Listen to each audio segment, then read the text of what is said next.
శ్రీవల్లభాసమాశ్లిష్టం దశహస్తం గజాననం గణనాథమహం వందే సర్వసిద్ధిప్రదాయకం కుండలీకృతనాగేంద్రం ఖండేందుకృతశేఖరం పిండీకృతమహావిఘ్నం డుంఢిరాజం నమామ్యహం విశ్వేశం మాధవం డుంఢిం దండపాణించ భైరవం వందే కాశీం గుహాం గంగాం భవానీం మణికర్ణికాం కైలాసాచల సంవాసం కల్పమూలే స్థితం శివం వృషస్కంధసమారూఢం సోమాస్కందముపాస్మహే సోమాస్కందముపాస్మహే.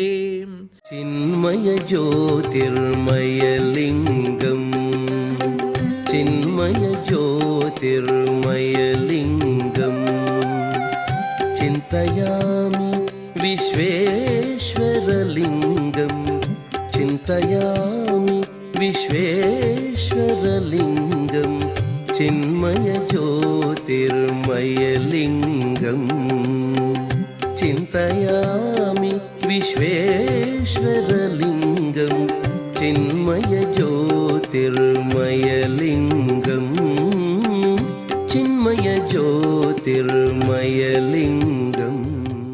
జితేంద్రియ రెండవది నిష్కల్మష నీతియుక్త వీటికి ఏమి అనువాదాలు అక్కర్లే ఉన్నాయో లేవో చూసుకుంటే చాలు. నిరీహ దేని మీద ఈహ అంటే కోరికలుండరాదు. నిర్గత స్పృహ ఏ విషయం మీద విష్ణువు విశ్వేశ్వరుడు పరమాత్మ తప్ప అన్య విషయములపై స్పృహ ఉండరాదు. విగత స్పృహ. అంతేకాదు వస్త్రాదులు కూడా దీక్షానికి మాత్రమే వస్త్రములు గనక కానీ అలంకారాదుల కోసం కాదు. మరి కాశీలో ఉన్నవారు తిరుగుతున్నారంటే కాశీలో వృత్తిరీత్యా బ్రతికే వారి గురించి మనం అనట్లేదు. కాశీలో పుట్టి కాశీలో బ్రతికేటువంటి కాశీ జీవనులు అందరూ ఉంటారు. కాశీవాసం మోక్షార్థం విశ్వేశ్వరుని దృష్టిలో పెట్టుకు చేసే వాళ్ళకే నియమాలు. మరి అదే నగరం కదా, అక్కడ పుట్టి పెరుగుతున్నారంటే వాళ్ళు కాశీవాసం చేయాలని ఉండలే. కాశీలో పుట్టారు, బతుకుతున్నారు. మరి జీవనోపాయం కోసం కాశీ ఎంచుకున్నారు. వాళ్ళ విషయం చెప్పట్లేదు. వాళ్ళ పాపపుణ్యాలు వాళ్ళు అనుభవిస్తారు, అందరికీ సేమే. అక్కడ వాళ్ళు పోయినా కాలభైరవుడు చక్కగా చూసుకుంటాడు. కానీ కాశీ వాసం చేయాలని వెళ్ళే వాళ్ళు ఎవరైనా ఉంటే కాశీలో కూడా మామూలుగా మొదటి లౌకిక జీవనం చేసి ఇక నుంచి పరమాత్మ కోసమే జీవిస్తానన్న వాళ్ళు ఈ దీక్షగానే ఉండాలి. అక్కడ కాశీవాసం అంటే దీక్షగా ఉన్నవాడిదే కాశీవాసం, కాశీలో ఉన్నవారందరిది కాశీవాసం కాదు. ఇది తెలుసుకోండి. ఇక్కడ అందుకే జీవించాలి అలాగా. అది కాశీకి పై చోట్ల నుంచి జీవనోపాయం కోసం వెళ్ళడం మహాపాపం. ఇది కూడా తెలుసుకోవాలి. కాశీ బ్రతుకు తెరువు కోసం కాశీకి వెళ్ళరాదు. ఇది కూడా చెప్తున్నాడు ఇందులో. జీర్ణవల్కల వీతాంగ వేసుకున్న వస్త్రములు కూడా శుచిగా ఎంత అవసరమో అంతే తప్ప వాటిలో మళ్ళీను అలంకారాలు సౌందర్యాలు వాడు కుంచి చూడకూడదు. అలాగే వీలైనంత ఆహార నియమం. ఉపవాసం ఉండగలిగే వాళ్ళు ఉపవాసం ఉండాలి. అలాగే పర్ణములు లేదా జలము పళ్ళు పాలు తీసుకోగలిగితే అది తీసుకుంటూ ఉంటారు. మొత్తానికి అల్పాశనం రుచుల కోసం కాకుండా ప్రాణరక్షణ కోసం మాత్రమే తినేవారు. వాళ్ళకి వాళ్ళు ఆహార నియంత్రణ చేసుకోవాలండి. అమ్మని ఉపవాసం ఉండలేనండి అనేవాడు ఏ విధంగా అంటున్నాడో తెలుసుకోవాలి. ముప్పొట్లో పడితే కానీ ఉండలేని స్థితితో అంటున్నాడా, లేక శరీర ఆరోగ్యం సహకరించక తినకపోతే ప్రాణానికి ప్రమాదం అనుకున్నవాడు అంటున్నాడా అనేది తెలుసుకోవాలి. ఇక్కడ అది శరీర ఆరోగ్యాన్ని అనుసరించివి. ఇవి అందరికీ సామాన్యంగా చెప్పడానికి లేదు. వారి వారి శరీర స్థితులు బట్టి ఉపవాసాదులు ఉండగలిగిన వాళ్ళు వీలైనంత నిరసనంగానే ఉండాలి. అక్కడ పద్ధతిగా చెప్తున్నారు ఇక్కడ. దానికి తోడు దయాయుక్త దయ కలిగి ఉండాలి. శాంతియుక్త శాంతితో ఉండాలి వెళ్ళవేళలా. అంటే మనసులో ఏదో అలజడి ఏదో ఆలోచన కూడదండి, శాంతచిత్తంతో ఉండాలి. అష్టాంగ యోగ నిరత ఇది చాలా ముఖ్యం. అంటే యమనియమాది ప్రాణాయామ ఆసన ప్రత్యాహార ధారణ ధ్యాన ఇవన్నీ సనాతన ధర్మంలో సాధనలండి. ఎప్పుడు యోగం ఎక్కడో పోయింది మనకి. ఏదో ఆచమనం చేసి 10 నిమిషాలు ఏదో అయిందనిపించుకుని పెద్ద సాధకులు అనుకుంటున్నాం. అష్టాంగ యోగంతో చేసేదే నిత్య సాధన. భారతీయ సనాతన ధర్మంలో ప్రతి సాధనలో అష్టాంగ యోగం ఉండేది. ఇప్పుడు అది ప్రత్యేక సబ్జెక్ట్ అయిపోయి యోగా అని కోర్సులు పెట్టి నేర్పుతున్నారు. కానీ మన సాధనలన్నీ యోగంతోనే. కానీ అష్టాంగ యోగ నిరతుడి ఉండాలి. మౌనవ్రత పరాయణ మౌనంగా ఉండాలి వీలైనంత వరకు తెలుసుకోవాలి. అంటే వ్యర్థ ప్రసంగాలు కూడదు. విభూతి భూషణో నిత్యం నిత్యం విభూతి ధరించి ఉండాలి. అది త్రిపుండ్రాంకిత మస్తక మస్తకంపై త్రిపుండ్రం గోచరిస్తూ ఉండాలి. రుద్రాక్షమాలా వీతాంగో లింగ పూజాపరాయణ. ఇప్పుడు రాసుకుంటుంటే పెద్ద కష్టములేం కావు, ఇవి చేస్తూ జీవించవచ్చు. తుల్య నిందాస్తుతి వాడు నిందించాడని బాధపడ్డమో పొగడేడని పొంగిపోవడమో కూడదు. అదేవిధంగా తుల్య నిందాస్తుతి ధీహి ఇక మానవమానయో తుల్య. నిందాస్తుతులకి మానవమానాలకి కూడా తుల్యముగా ఉండాలి. రాగద్వేషాదిరహిత, ఒకరి మీద రాగం మరొకరి మీద ద్వేషం ఉండరాదు. విరక్త, వైరాగ్యం చాలా ప్రధానం. వైరాగ్యం లేనివాడు కాశీవాసం కూడా వెళ్ళకూడదు.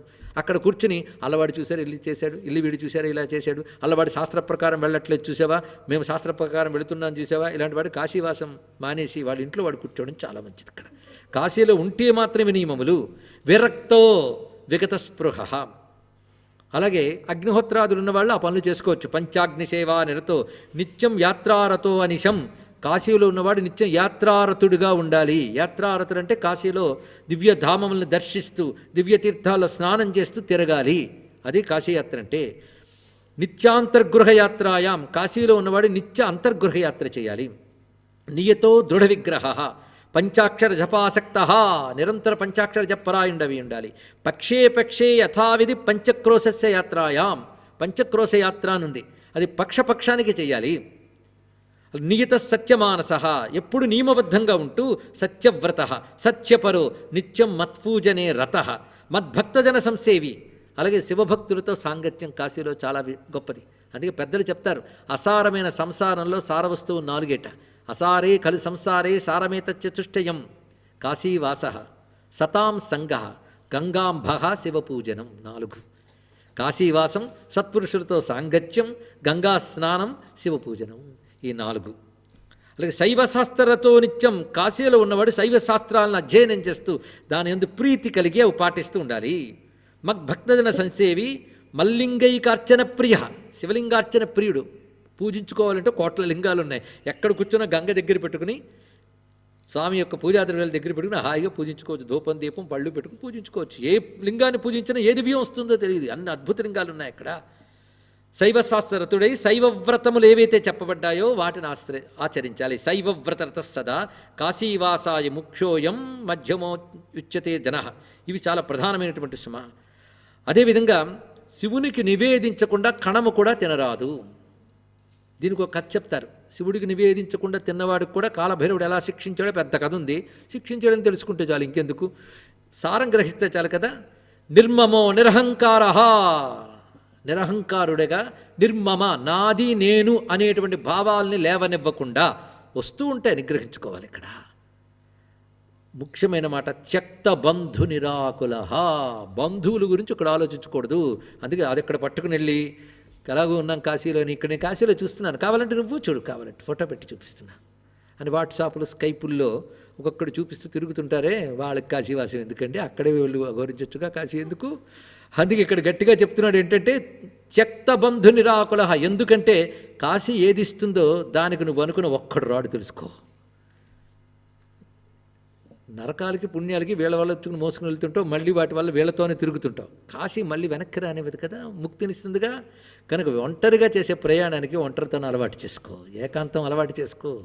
నువ్వు మాత్రమే మిగిలే స్థితినిచ్చే కాశీ అది. ఇక్కడ మిగిలిన పుణ్యపాపాల నువ్వు అనుభవించినా మళ్ళీ ఎవరి వల్ల ఎవరితో తీవ్రంగా ఉన్నా మళ్ళీ పుట్టి వాళ్ళతో బంధుత్వం ఏర్పరచుకుంటున్నావు. కాశీ మళ్ళీ వెనక్కి రానివ్వదు. అందుకే ఏదో కర్మ కొద్దీ బంధుత్వాలు ఏర్పడతాయి కానీ వాటితో రాగము కూడదు, ద్వేషము కూడదు, తెలుసుకోండి. అందుకేనండి నాకు ఈ బంధువులు అంటే మహాకోపం అంది ఆవిడ వినగానే. కోపగించుకోమన్నామా అది మరో పాపం, తెలుసుకోండి. రెండూ కూడదు. త్యక్త బంధు నిరాకుల సర్వదా ధూపదీపాజ్యై మల్లింగార్చన తత్పర. ఏం కష్టం అండి ఇందులో, ఏది చేయడం కష్టం చెప్పండి, ఇష్టం ఉంటే చాలు. వీతరాగో, మాటి మాటికి వైరాగ్యం వైరాగ్యం ఎందుకు చెప్తున్నాడు, ఒకసారి చెప్పాడు కదా అంటే ఒకసారి చెప్తే ఎక్కదని ఆయనకు తెలుసు. అంటే వీతరాగో గత స్నేహ, స్నేహం అంటే జిడ్డు, ఎవరితో జిడ్డు పెట్టుకోకు. నాకేమీ లేదండి వాడు బాగుంటే చాలంతే, జిడ్డే అది. గత స్నేహ పుత్రస్నేహాదివర్జిత. ఇది గట్టి మాట చెప్పాడు. ఎందుకంటే అన్నిటికంటే పెద్దది పుత్ర స్నేహాలు, అవి కూడా విడిచిపెట్టలేం, అవి కూడా విడిచిపెట్టాలి. ఇది చాలా ముఖ్యమైనటువంటి అంశం. కొందరు వెళతారు, బాగా తట్టుకోలేని టైంలో మా కొడుకు దగ్గరికి వెళ్తాం, ఎలా ఉన్నాడో మా కొడుకు ఉన్నంతసేపు అదే ధ్యానం. అక్కడ అవి కూడా కూడదు. పుత్రస్నేహాదివర్జిత, ఈ మాట కూడా 2-3 పర్యాయాలు చెప్తారండి. మరి అక్కడ ఏం చేయాలి, ఇంతవరకు చెప్పారు కదా, ఇంకా మరికొన్ని. వేదాంత శ్రవణాసక్త, కాశీలో వేదాంత శ్రవణం చేస్తే తొందరగా బ్రహ్మజ్ఞానం వస్తుంది. ఎందుకంటే గాలిలో వేదాంతం ఉంది, అక్కడ వేదాంత ప్రతిపాద్యమైన బ్రహ్మమే కాశీ. ఆ గంగా జలంలో వేదాంత రహస్యం ఉంది ఇక్కడ. అందుకే వేదాంత శ్రవణాసక్తో వేదాధ్యయన తత్పర కాలభైరవ పూజాయాం నియత ప్రతివాసరం, ప్రతిరోజు కాలభైరవుని అర్చించాలి. ఇది చాలా ముఖ్యమైన సుమ. ఇవి లేకుండా ఇతోన్యే మనుజా కాశ్యాన్ తిష్టంతోపి, ఇవి చెయ్యకుండా కాశీలో ఉంటే నరాధమాహ, వాళ్ళ నరాధములు అంటారు సుమా. కాశీవాస సముత్పన్న ధర్మభాగేన సర్వదా, ఇలా కాశీవాసం చేస్తే వచ్చేటువంటి ధర్మము దగ్గర లోకంలో ఏ ధర్మం కూడా నిలవదు సుమ. తదన్యైర్మరుజై కాశ్యాన్నస్థాతవ్యం కదాచన, ఈ ధర్మములు పాటించకుండా కాశీవాసం చెయ్యరాదు. ఇవి చెయ్యగలననే దమ్ముంటే చెయ్యి. నిజానికి చెప్పాలి అంటే పెద్ద కష్టమైంది కాదనే అనిపిస్తుంది కదా, చాలా సంతోషం. కానీ ఇవి కూడా చెయ్యనివి కూడా విఘ్నాలు అడ్డుకోవచ్చు. దానికోసం ఏం చేయాలో కూడా తర్వాత ప్రక్రియలు చెప్తాడు. మొత్తాన్ని నిజంగా కాశీ మీద ప్రేమ అనేది ఉంటే శివరహస్యంలో చెప్పే కాశీ రహస్యం కంటే గొప్ప విషయాలు ఎక్కడ దొరకవండి. అంత రమ్యంగా చెప్పాడు. స్కాందంలోనూ బ్రహ్మవిర్త పురాణంలో కూడా కాశీ విషయాలు చాలా చెప్పాడు. అసలు కాశీ గురించి పొగడని గ్రంథం ఉందా? కానీ ఇందులో విశేషించి రహస్యాలే చెప్తున్నాడు. అవన్నీ కూడా మనం చూడవలసిన కాశీ. ఈ చెప్పడంలో విశేషం ఒకటి ఉంది. ఎవరో వచ్చి దాడి చేస్తే ధ్వంసం అయిపోయింది ఆలయం. మరి ఇంతమంది రక్షకులు ఉన్నారుగా, ఎందుకు ధ్వంసం చేయగలిగారు? ఈ ప్రశ్నలకు సమాధానం ముందే చెప్పుకున్నాం. వాళ్ళు చేసే స్థూలానికి ఏముందండి, మనం ఒకప్పుడు చెప్పుకున్నా మళ్ళీ చెప్పుకోవచ్చు, తప్పులేదు.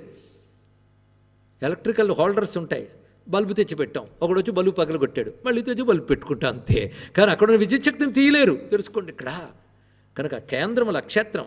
అందుకే ఒకప్పుడు సద్గురు శివానందమూర్తి గారి వద్దకు వెళ్ళి మాట్లాడుతున్న మాట అన్నారు, ఎన్ని మార్లో కాశీని చూశానయ్యా. మరి అక్కడ ఇన్ని అంటారు కానీ ఎక్కడ చూస్తే అక్కడ చిన్న చిన్న ఇరుకిరుకు దుకాణాలు, అంటే అక్కడ కూడా శివుడు ఉన్నాడయ్యా, శివలింగాలు ఉన్నాయన్నారు. మరి ఇవన్నీ ఉంటాయి కదండి, చూసిన అనుభూతి రాదు కదా అంటే, క్షేత్రం అంటే సూపర్ స్ట్రక్చర్ కాదన్నారు. గొప్ప రహస్యమైన మాట అండి ఇక్కడ. కట్టడాలా క్షేత్రం అంటే? నువ్వు ఎన్ని కట్టుకో ఉంటుంది ఒక శక్తి. అయితే తెలుసుకోవాల్సింది, ప్రవహిస్తున్న విద్యుత్ తీగ మీద ఎన్ని పడేసినా లోపల విద్యుత్ ప్రసరిస్తూనే ఉంటుంది. అది ఆ క్షేత్రం యొక్క ప్రశస్తి, దివ్యం. అయితే సామాన్యులు తెలుసుకోలేరు. సాధకులు గురువాక్యాల మీద విశ్వాసంతో సాధన చేస్తే తప్పకుండా విద్యుత్ శక్తి గుండెకు తాకుతుంది, శివానుభూతి మనలో ప్రతిష్ఠితమవుతుంది. తెలుసుకోండి ఇక్కడ. అంతేకాదు, కాశీ గురించి ఎక్కడ చెప్పుకున్నా విన్నా నేను సంతోషిస్తానంటున్నాడు విశ్వనాథుడు. కానీ కాశీ విశ్వనాథుడికి ఇష్టమైన పని చేస్తున్నాం కనుక కాశీదేవతలంత అనుగ్రహం అనుకుంటుంది. ఎలా విన్నంతసేపు కాశీ కాశీ కాశీ అని ఎన్ని మార్లు విన్నామో, విన్నంతసేపు అక్కడ విశ్వనాథ మందిరం, అక్కడ అన్నపూర్ణ మందిరం అంటే వెళ్ళిన వాడికి చూసిన జ్ఞాపకం వస్తుంది, వెళ్ళని వాడికి వాడుకంటూ ఏదో ఒక ఊహ వస్తుంది. కనుక ఈ చూసినది వాడు ఊహించిన దానికి అతీతంగా ఉంది. అది అతీతంగా ఉన్నది ఆ చూసిన వాడిని, ఊహించిన వాడిని కూడా అనుగ్రహిస్తుంది. ఇది తెలుసుకుని కాశీ వినండి. ఎన్నో భాగ్యాలు చేసుకున్నాం గనక శివరహస్యం చెప్పుకుంటున్నాం. ఆ భాగ్య విశేషంగానే కాశీ రహస్యాలన్నీ మనకు వెలికి వస్తున్నాయి. అయితే ఇదే సమయంలో చెప్తున్నాం, ఇద్దరు కొండంత చెప్తే మనం గుప్పెడంత తీసుకు చెప్తున్నామని కూడా తెలుసుకోవాలి ఇక్కడ. లేదు చాలా చెప్పేశారు కదా, చాలా వినేసాము కదా అని ఎక్కడ ఫీల్ అయిపోతామేమోనని ఉన్న విషయం కూడా చెప్పడం జరుగుతుంది. సారమే గ్రహించి చెప్తున్నాం. అదే సారమే గ్రహించి చెప్తున్నప్పుడు సావధానంగా వినాలిగా, అందుకు గ్రహించాలి. ఇది మోహాత్ ప్రమాదాద్వా కరోతి సపతత్యధ. ఇంకొక గట్టి మాట చెప్తున్నాడు చూడండి. మదుక్త కర్మహీనైస్తు కాశ్యాన్నస్థేయమేవహి. నేను చెప్పిన పై కర్మలు ఏవైతే ఉన్నాయో అవి చెయ్యని వాడు కాశీలో ఉండరాదు. కాశ్యాం ప్రతిగ్రహో నైవ కర్తవ్య సర్వదా జనైహి. కాశీలో ప్రతిగ్రహం కూడదు, అంటే ఇంకోటి నుంచి డబ్బు పుచ్చుకుని జీవించరాదు. యది మోహాత్ ప్రమాదాద్వా కరోతి స పతతి అధః. ఒకవేళ వాడు చేసినట్లయితే అధపతనమవుతాడు. అపరిగ్రహ వృత్తి కాశీలో అత్యంత ప్రధానం. నకర్తవ్యో నకర్తవ్య కాశ్యాం ప్రయితమానసై. ఇంకా గట్టిగా చెప్తున్నాను చూడు, కాశీలో పెద్ద కర్తవ్యం ఏమిటి అంటే కాశ్యాం ప్రతిగ్రహాసక్తై ధన సంగ్రహ తత్పరై. కాశీలో ధన సంగ్రహం చేసుకోవడం కంటే పాపం మరకట్లేదు. అదొక్కడు గుర్తుపెట్టుకో. కాశీలో ధన సంగ్రహం ప్రతిగ్రహణం కూడదు. దుష్ప్రతిగ్రహ సంసక్తై దురోన్నాసన లోలుపై అన్యాయార్జిత విత్తైశ్చ కాశ్యాం నస్థేయమంబికే. చాలా గట్టి మాట చెప్పాడు ఇక్కడ. దుష్ప్రతిగ్రహం, కూడని వాడి దగ్గర నుంచి. కొందరు బతుకు తెరువు కోసం ఏదో బ్రతుకుతారు, వాళ్ళ శ్రమకు తగ్గ ఫలం పొందారు. వాళ్ళు కాశీవాసులు కాదు, కాశీలో జీవిస్తున్నారు. కానీ వాళ్ళ శ్రమకు తగ్గ న్యాయార్జితంతో వాళ్ళు ఉంటే వాళ్ళకి ఏం పెద్ద పాపం రాదు. కానీ కాశీవాస దీక్షగా వెళ్ళిన వాడు మాత్రం అక్కడ సంపాదించడానికి వెళ్ళరాదు. రెండు తెలుసుకుంటున్నాం కదా. వాడు బ్రతుకు తెరువుకున్నాడు కనుక న్యాయం ఉండాలి, ధర్మం ఉండాలి, అక్రమార్జితం పైసా కూడా తీసుకోకూడదు. అప్పుడు వాడు అంత్యకాలంలో సద్బుద్ధి వచ్చి కించిత్ దీనితో తరించిపోతాడు. కానీ వాసికి మాత్రం చాలా ముఖ్యం ఇది. అంతేకాదు, అన్యాయార్జిత విత్తం ఉంటే కాశీలో ఉండరాదు. ఇది చాలా ముఖ్యం. దేవద్రవ్యం ఏకకాలంతా, అక్రమంగా పుచ్చుకున్న ప్రమాదం ఏకకాలంతా. అది ఏ క్షేత్రానికైనా అది వర్తిస్తుంది. అయితే అక్కడ వాటికంటూ పనిచేసి పనికి తగ్గట్టు తీసుకుంటూ ధర్మబద్ధంగా ఉన్న వాళ్ళకి పర్వాలేదు. అక్రమార్జనకే చెప్తున్నాడు ఇక్కడ. అందరు కాశీక్షేత్రంలో అసలు ప్రతిగ్రహణము మొదలైనవి కూడదు, ధన సంగ్రహము కూడదు. అన్యాయార్జిత విత్తేశ్చ కాశ్యాన్నస్థేయమంబికే అసత్యవాదిభి దుష్టై విషయాసక్తమానసై శివాచార విహీనశ్చ కాశ్యాం నస్థేయమంబికే. ఇక్కడ నుంచి కాశ్యాం నస్థేయమంబికే అని మొకటంతో వరుస శ్లోకాలు. వీళ్ళు కాశీలో ఉండరాదు, అసత్యవాదులు, అలాగే దుష్ట విషయాలపై ఎల్లవేళలా ఆసక్తి కలిగినటువంటి వారు, భస్మధారణ చేయని వాళ్ళు, రుద్రాక్ష ధరించిన వాళ్ళు, శివలింగారాధన చేయని వాళ్ళు, శివ జపం చేయని వారు కాశీలో ఉండరాదు. శివద్వేష రతై మూఢై కృపణి శివనిందకై, శివనిందాపరులు కాశీలో ఉండరాదు. పంచాక్షర విహీనులు కాశీలో ఉండరాదు. రాగద్వేషాక్రాంత చిత్తై మదనాక్రాంత విగ్రహై, కాముకులు మొదలైన వారు కాశీలో ఉండరాదు. ఈదృశై పాపనిరతై స్థిత్వా కాశ్యాం యథేచ్ఛయ దేహాంతే యాతనా క్రూరా ప్రాప్తవ్యాః సత్యముచ్యతే. కాశీలో మరణిస్తే మోక్షము అని డిసైడ్ అయిపోయిన వాళ్ళకి ఈ శ్లోకాలు చాలా అవసరం. దేహాంతే యాతనా క్రూరా ప్రాప్తవ్యాః సత్యముచ్యతే. పరస్త్రీ నిరతై, పరదారా వ్యామోహనటువంటి వారు, శివశాస్త్ర వినిందికై శైవ దుఃఖకరీ క్రూరై కాశ్యాన్నస్థేయమంబికే. శివభక్తులు దుఃఖం కలిగించేవారు, శివశాస్త్ర నింద చేసేవారు కాశీలో ఉండరాదు. పాపభీరుభిరుత్కృష్టై శైవశాస్త్ర విశారదై లింగపూజా పరిశైవై కాశ్యాం స్థాతవ్యమంబికే. పాపభీతి ఎవడికుంటుందో, పాపం చేయడానికి ఎవడు వెనకాడతాడో, ఎవడు శివారాధన శివశాస్త్రముల అధ్యయనం మీద ప్రీతి కలిగి ఉంటాడో వాడు మాత్రమే కాశీలో ఉండాలి. ఇక్కడ నుంచి కాశ్యాం స్థాతవ్యం, కాశీలో ఇలాంటి వాళ్ళే ఉండాలంటూ మరికొన్ని శ్లోకాలు. ఇంతవరకు ఇలాంటి వాళ్ళు ఉండరాదన్నారు, ఇప్పుడు ఇలాంటి వాళ్ళు ఉండాలన్నారు. మళ్ళీ చెప్పుకుంటామా? అలా ఉండకుండా ఉంటే ఉండొచ్చు అని తెలిసిపోతుంది అంతే ఇక్కడ. అలాగే జితేంద్రియై జితాహారై, ఆహారాన్ని జయించాలి. జీర్ణపర్ణాంబు భక్షణై శివైక శరణై, శివుడే శరణు అని నివసిస్తే కాశీలో ఉండాలి అంటూ చక్కగా వివరిస్తూ కళత్రపుత్రమిత్రేష్ట స్నేహహీనై, తనవారనే వారి దేనియందు కూడా స్నేహం ఉండరాదు, అలాగని ద్వేషం కూడా ఉండరాదు. ఇది తెలుసుకోండి ఇక్కడ. అది ఉండకుండా శివభక్తరతై శైవేహి అని చెప్తూ లేని వాళ్ళకి శిక్షలు ఉంటాయి సుమా అని చెప్తూ కాశీలో ఎలా ప్రవర్తించాలంటే అరుణోదయ వేళాయాముత్థాయ, అరుణోదయ వేళలో లేచి. కొంతమంది యోగులు ఇప్పటికీ చేస్తున్నది ఇక్కడ వర్ణించారు. పంచక్రోశాద్ బహిర్ధూరాద్ ఆగంతవ్యం నియతేంద్రై, బ్రాహ్మీ ముహూర్తంలో లేచిన వెంటనే ధ్యానం చేసుకొని కొందరు పంచక్రోశాలుగా బయటికి వచ్చి నిత్యకృత్యాలు చేసుకుంటారు. ఇప్పటికి కొందరు ఉన్నారు. అలాంటి వాళ్ళని చూడడం కూడా జరిగినది. వాళ్ళు పంచక్రోశాలు మలమూత్ర విసర్జన చేయరు, నిత్యకృత్యాలు కూడా అంతర్గృహంలోనే కాదు, పంచక్రోశాలు. అయితే పరమేశ్వరుడు అంతర్గృహం తప్ప మిగిలిన చోట్ల అనుమతించాడు. కానీ వాళ్ళ పవిత్రమైన జ్యోతిస్వరూప ధ్యానంలో స్థితిలో ఉంటారు కనుక వాళ్ళ భావం అది, దాన్ని గౌరవిద్దాం. అయితే ఇందులో కొన్ని అప్పటి విధానాల ప్రకారం చూపిస్తున్నాడు. అప్పటి కాశీకి ఇప్పటి కాశీకి చాలా భేదం ఉన్నది అని. నియమాలు మాత్రం అప్పుడు కూడా ఇప్పుడు కూడా ఒక్కటే. కానీ స్వరూప వర్ణంలో కించిత్ భేదం ఉండవచ్చు, కానీ నియమాల విషయంలో తెలుసుకోవాల్సినది. కొన్ని ఈ దేశకాల పరిస్థితులకు అనుగుణంగా కొన్ని మార్పులు జరుగుతాయి. అలాగే చేయాలని ఎక్కడా లేదు, కొన్ని చిన్న మార్పులు. అయితే అలాగే చేయాలని ఎందుకన్నారో దానికి దెబ్బ తగలకుండా చేసుకోవాలి. ఈ నియమాలు గుర్తుపెట్టుకోవాలి. ఏవం గృహస్థై, ఈ నియమాలు గృహస్థైన వాడి కంటే బ్రహ్మచారి 2 రెట్లు చేయాలి, వానప్రస్థు 3 రెట్లు చేయాలి, 4 రెట్లు ఎతి పాటించాలి అన్నారు. కానీ నియమాలు కూడా ఆశ్రమం బట్టి, కనుక కొంచెం కాస్త సావకాశం ఇచ్చింది గృహస్థుడికి అనండి పాపం. అదేవిధంగా ఇక్కడ అన్నీ వివరించట్లేదు, ముఖ్యమైనవి చెప్తున్నాం. తర్వాత పుణ్యతీర్థంలో స్నానం చేసిన తర్వాత తర్పణీయాస్తత సమ్యక్ దేవ ఋషి పితృదేవతా, నిత్యం కూడా అక్కడ ఉండేవారు నిత్య స్నానం చేసేటప్పుడు దేవ ఋషి పితృలకు తర్పణ చేయాలి. తర్వాత అక్కడున్న దేవతల్ని క్రమంగా ఆరాధించాలి. ఆరాధించేటప్పుడు అంతర్గృహంలో ప్రధానమైన దేవతలను కూడా చెప్తూ ఉన్నారు. ముఖ్యంగా దండపాణిని, డుంఠి వినాయకుని, కాలభైరవుని, జ్ఞానవాపి, ఇవన్నీ వీటన్నిటి కూడా ఆరాధించడం పద్ధతి. అక్కడ చేయవలసిన ప్రదక్షిణాధికాలు. జ్ఞానేశ్వరాభిధం లింగం సర్వేష్ట ఫలదాయకం, జ్ఞానవాపి దగ్గర జ్ఞానేశ్వరుడు అనే లింగం ఉన్నది, దానికి ప్రణామం చేసి పూజించాలి, బిల్వపత్రాలతో అర్చించాలి. అదేవిధంగా అక్కడ పంచ వినాయకులు ఉంటారు పంచక్రోశాల్లోనే. ఈ పంచ వినాయకులు అంటే సాక్షి గణపతి, డుంఠి గణపతి ఇత్యాదులు చెప్పబడుతూ పంచ వినాయకులు, వక్రతుండ గణపతి ఇత్యాదులు, వారిని ఆరాధించాలి పంచ వినాయకుల్ని. దూర్వాదిభి దధి దూర్వాదిభి అంటే పెరుగు దూర్వాలు, వీటితో సమ్యక్ అర్చయిత్వా యథావిధి తతశ్చ బిల్వపత్రై సమ్యక్కచ్చ తదాజ్ఞయా తతస్సమ్యక్ నత్వా పంచవినాయకాన్ తదాజ్ఞయా డుంఠిరాజం అర్చయేన్ నిత్యమాదరాత్, నిత్యం డుంఠి గణపతిని ఆరాధించాలి.